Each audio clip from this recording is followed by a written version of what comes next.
What is the book of 1 Thessalonians about? It's about that event called the Rapture. It's probably the most well-developed rapture teaching you have in the entire Bible.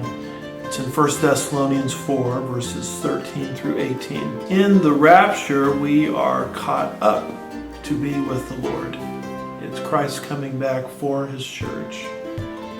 And that is a completely different event than the second advent of Christ, which happens at the end of the tribulation.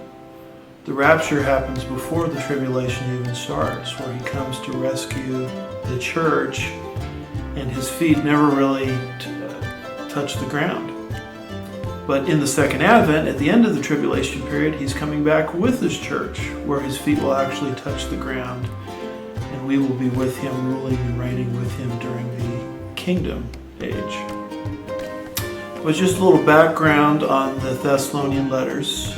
Paul had planted the church at Thessalonica, and you can read about that in Acts 17 and 18. And he was with them maybe for about 6 months. And then the unbelieving Jews, who were always following him around place to place where he went in the book of Acts, pushed him out of Thessalonica. And so he was pushed out of this territory, and he was pushed all the way down into Greece, into an area called Corinth. And it's sort of like a parent being separated from their children.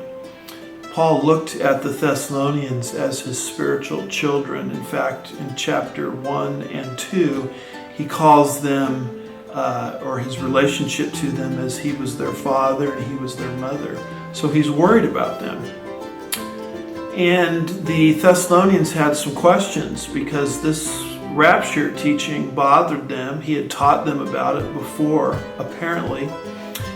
And they wanted to know what's going to happen to our deceased loved ones in Christ, because they had had Christian friends that had been killed by the unbelieving Jews in Paul's absence. So when the rapture happens that Paul explained to them when he was with them, are they going to see their deceased loved ones in Christ again?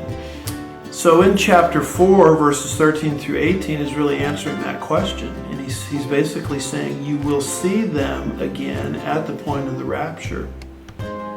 Because when the rapture happens, Christians, whose souls, by the way, are in the presence of the Lord, are going to be brought down. And as they're being brought down, they're put in resurrected bodies. And Paul says when the rapture happens, we who are alive and on the earth at the time will be caught up. So we'll be put in resurrected bodies second. And we will meet the Lord together in the air. Remember, in the rapture, Jesus doesn't come back to the earth. So there's a reunion in the sky, if you will, between deceased loved ones in Christ and also those that are on alive and on the earth at the time. And that's why Paul says in 1 Thessalonians 4, verse 18, comfort one another with these words. This whole doctrine was designed to comfort them. Then in chapter 5, he begins to talk about what will happen after the rapture takes place. And that's a terrible time period called the Tribulation period.